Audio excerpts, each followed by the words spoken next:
हम इनकी छवियां विराजमान कर लें, इनका नाम कीर्तन करें, इनकी लिखी हुई बातें पढ़ें। क्या संत का मतलब सामने ही बैठ करके सुनना थोड़ी होता है। अगर आप रामायण पढ़ रहे हैं, रामायण की बातें मान रहे हैं, तो आप गोस्वामी तुलसीदास जी की पूजा कर रहे हैं, आप गोस्वामी तुलसीदास जी की बात मान रहे हैं। आप कबीरदास जी की वाणी पढ़ रहे हैं, कबीरदास जी की बात मान रहे हैं, तो आप कबीरदास जी की पूजा कर रहे हैं, कबीरदास जी का संग कर रहे हैं।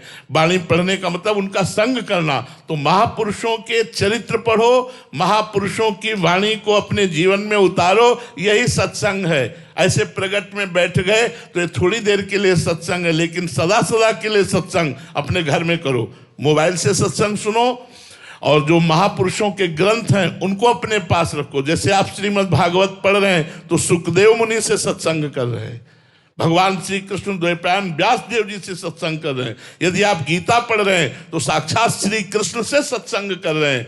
आप बड़े महापुरुषों के चरित्र पढ़िए।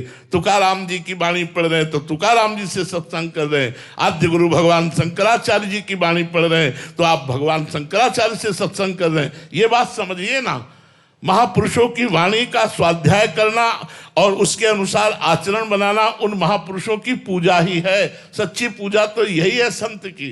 रोटी दे देना, कपड़ा दे देना, ये तो बाहरी बात है। संतों की बात मान लेना ही सबसे बड़ी पूजा है। अगर ये